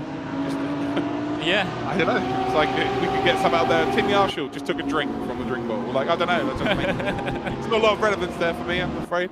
Round the final corner we go to start the final lap of the race. And well, it would not be more appropriate than to go on board with Tim Yarshall for a final lap of the Hockenheimring.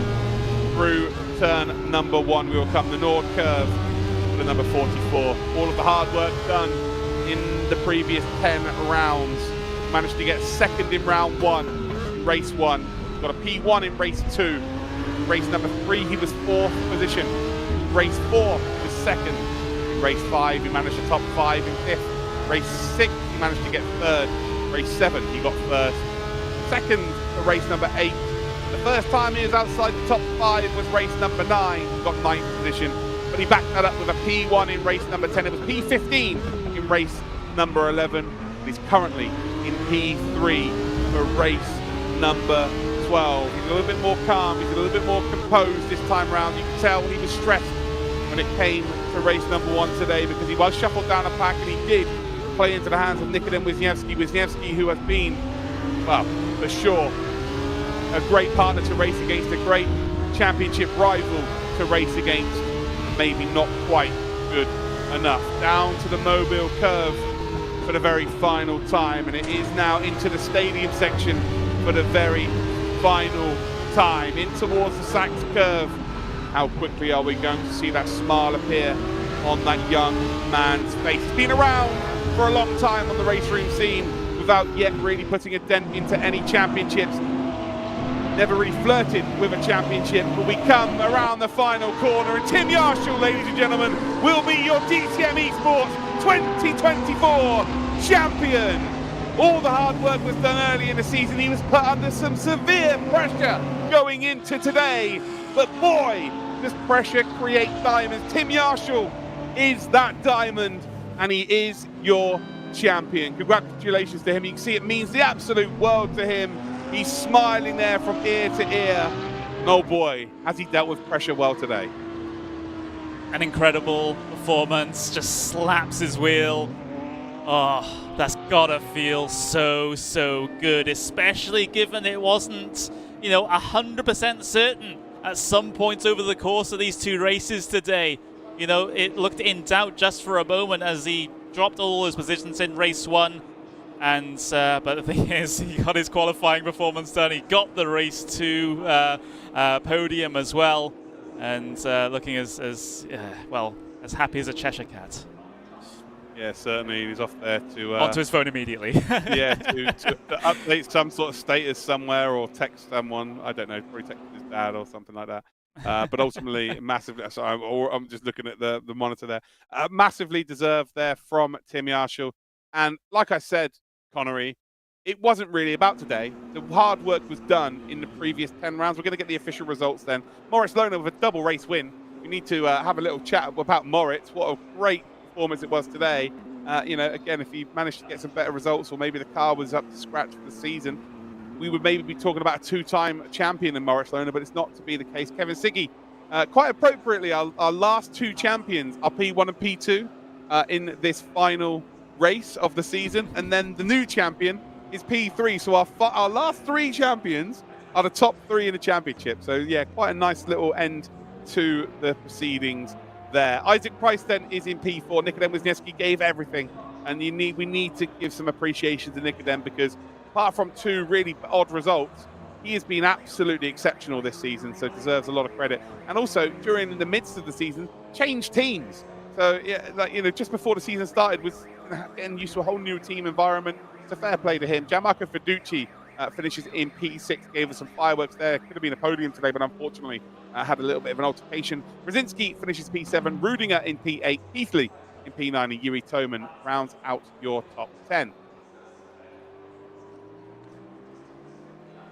Ben Spanky then finishes in 11th spot. Jeffrey Rietveld in 12th. Sheehan and Muller are your 7th row, if you like, 13th and 14th. Marco Pajic, Carton, and Mitchell finish off a quad of German drivers. And then got Yayovsky in 18th, 19th for Krippner, Paringer in 20th position.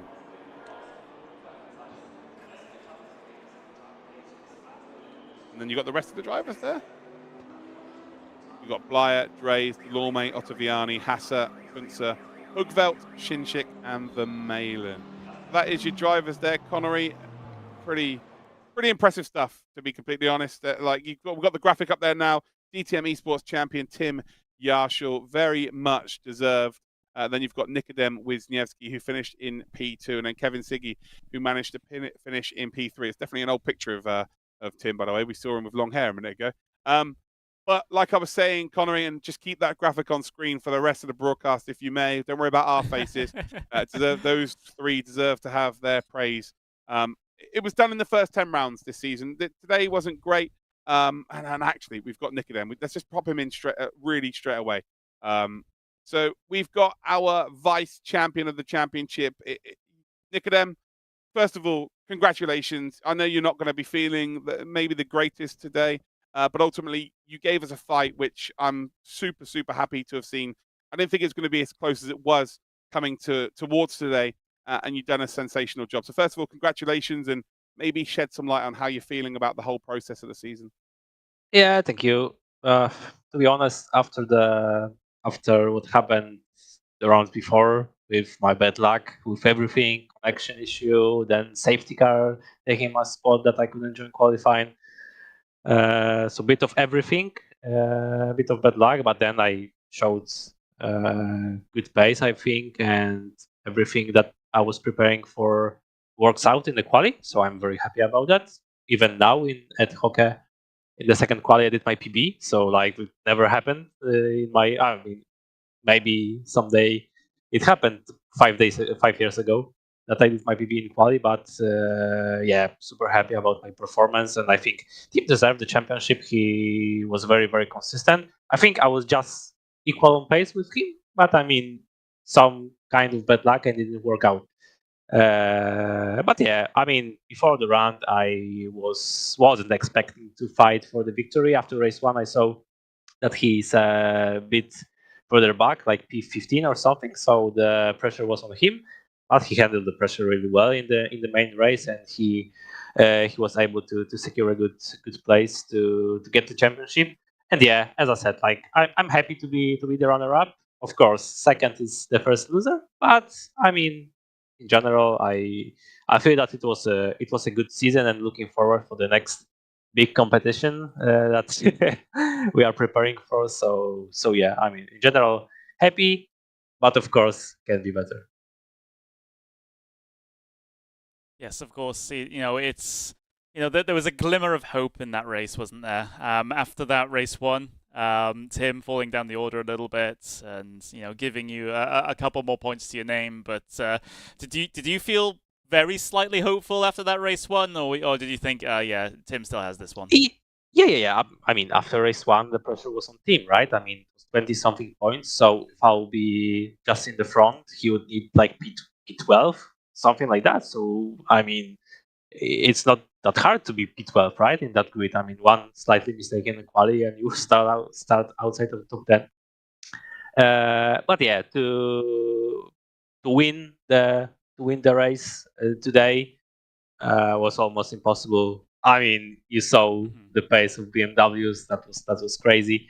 How much power they had, but I mean, I was trying to battle with them at the beginning with Moritz. I think we have a good fight, but after, to be honest, I was a bit shocked because I covered him a lap later when he pitted, and he just passed me. So like his in lap and out lap had to be crazy. So yeah, I mean, well deserved the victory. You need to use this BOP to your favor. I mean, he was the only BMW in top 5, right? So I mean, it's not like the car was driving automatically. Well, I've only got one more thing to say, really, and that's congratulations and thank you, because you really did give us a fight at the end of the championship, and it made it really, really exciting. And you're right, you had a bit of misfortune, but the fact that you've also gone and congratulated Tim just shows, what kind of personality you have. So well done, mate, and congratulations, and good luck for all your championship 2024. Thank you. Well, there we go, Connery. I think we're going to have a quick chat here with Tim as well. So Tim is waiting. We'll drag him in as well. So there we go. How does this sound then, Tim Yarshall, 2024 DTM eSports champion? Hello. I don't know what I should say. Yeah, really happy about this championship, about this year. Yes, we won. I'm really happy. Nice one.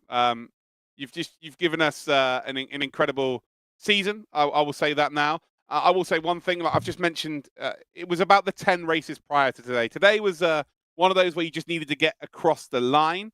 But how much pressure did you feel under, especially after race 2? Oh, it was difficult. Yeah, it was difficult because only PB 15 in race 1, and then yeah, you can't sleep. You have to yeah, put it in your pace, and yeah, it was difficult, but I made it. Yeah, and of course, you not only get the prize money, that is going to be very, very helpful for you, I suppose, but you also get that test with DTM and in an actual race car and a chance to get your racing license as well. Those I imagine those prizes are worth a little bit more for you than the money, right? Of course. I'm really excited. It will be a great experience. The first one, the first day in a real car. So yeah, I'm really happy. Not more, not less. I've commentated on you, Tim, many a time, and you haven't won that major championship up until today. How important was it for you? You've always been a real top tier sim racer, but how important was it for you in your progression moving forward? Was it to win a big championship? Really important. The last championships in RaceRoom wasn't the best. I practiced hard and yeah, it was difficult. Yeah, I practiced hard and I delivered the events. I delivered the results. So yeah, I'm really happy because yeah, long time after this not so good championship. So now the P1 and I'm really happy. Nice one, mate. Well, congratulations, bud. And again, I'm going to say it for people at the back. Tim Yarshall is your DTM eSports champion 2024. Thank you very much. Well, there we go. So that was a chat there with, of course, Tim Yarshall. He is our champion of the season. I think we've got Moritz Lohner waiting now. So we'll have a little chat with Moritz. Of course, he was probably the driver of the day today. So let's bring Moritz in, of course, a previous champion of the series. We just got to talk to our latest champion, Tim, but not the championship you would have wanted, Moritz, that's for certain. But you finished with a bang, as you normally do. Yeah, hello guys. Yeah, good ending to the season. With I think a smile on my face, but also a little bit with a tear as well, because like the BMW was finally competitive now. I think it was pretty much the same, equal with the Porsche in quali. I think the Porsche had the edge in quali. We saw incredible times in practice, but I think it was probably harder for the Porsche to hit the lap. But in the race, the BMW was very good. And so yeah, it was for the first time this season I was able to basically go my pace and not be 0.3 down every single lap. So yeah, with that, to see now what could have been possible this season is a bit sad. Yeah, connected with a bit of sadness, but a good ending to the season. That's all I could have asked for. I think I should be P5 now in the standings, in the final standings, which yeah is basically the best outcome for the season in this car. So I'm quite happy about it. A little bit of money as well. So yeah, great ending to the season. Was a lot of fun to finally push the BMW where it belongs, and yeah, was just good fun. Yeah, absolutely. And of course, this you've gone through already all your struggles for this season with the BMW. Of course, it wasn't an ideal situation. So having this out of the way now, what's in the future for Moritz Lohner? You got anything good planned? Definitely. Very soon, another big championship will start again soon. That needs all my focus. So yeah, already BOP is gonna be starting next week. So I immediately have to jump into my BMW again, push for BOP, and go for another championship. Or like, yeah, another championship win is gonna be tough, but I'll always try my best. So yeah, let's see. But there's no break, nothing to relax about. We immediately continue.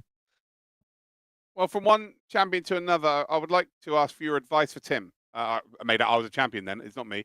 Obviously, you've won this series before, and you got yourself a GT4 a test, although we weren't allowed to use the term GT4, were we? But what advice would you have for Tim that's now won that prize, and obviously now he's DTM eSports champion? Yeah, first of all, like, also congratulations, like official congratulations to Tim. I already texted him on WhatsApp right after he crossed the line. Like I am so happy for him. Like he deserved it so much. He finally got the courage to and the motivation to actually practice, go and do the laps necessary, and it basically showed off what he's capable of if he put some focus in. So I'm very, very happy for him. He deserved it throughout this whole season to win this championship. Insane pace, and yeah, just can tell him to have fun in the GT4 test. You don't get these opportunities every day, so yeah, just like it was the same for me. I just had this test in the beginning. I also thought, yeah, it's just going to be a test, so there's nothing to get out of it. Because in the end, you'll always need money, but there will always be opportunities when you do well and you're a good person, and you try to be nice with the team and get along with each other, do connections, and yeah, that helps. So if he does that, has fun, and shows what he's capable of, also in the real car, then yeah, so maybe he's lucky and also can drive a season or just a few races, or even just one race would be nice. It's a tough business, so yeah, he just should just enjoy it, take everything in he can, because those opportunities will be a once in a lifetime opportunity, basically. Awesome. Thank you, mate, and congratulations, and enjoy your weekend. Thank you, guys. Bye bye. There you go, Connery. That is another season done and dusted under our belts. Is there any final thoughts from you? Well, I've got to sort of reiterate what Moritz said there about Tim. This is such a well-deserved championship. It just goes to show if you put the effort in, you put in the practice, you put in the laps, then you can achieve greatness, and that's the case for a lot of drivers. See the drivers at the top level of things. In the very, very top competitions, they're putting in hundreds and hundreds and hundreds of laps of practice every week to be able to prepare for their big competitions. And this just goes to show if you do that, because that seems to be the change that Tim has made, at least according to Moritz, then you can reap the results of it, and it's that hard work that really matters in the end. 100%. Well, that is it, ladies and gentlemen. DTM eSports 2024 season done and indeed dusted. I want to say thank you to all of the team behind the scenes, putting together all of the graphics, the production team putting together the streams. Of course, to everybody who's been a part of the championship in terms of the teams and the drivers. To everyone watching at home. Connery, thank you to you as well. If you didn't know, Connery does all of the moving bits, and I just come here and say some random stuff that doesn't make sense most of the time. So thank you to Connery as well. He does all of the hard work. But yeah, that is another DTM 2024 season in the books. We had two prior champions in the series, Kevin Siggy and Moritz Lohner, but we've got a new champion. It's Tim Yarshall. 2024 belongs to Tim Yarshall. He is your DTM eSports champion 2024. We'll see you in 2025.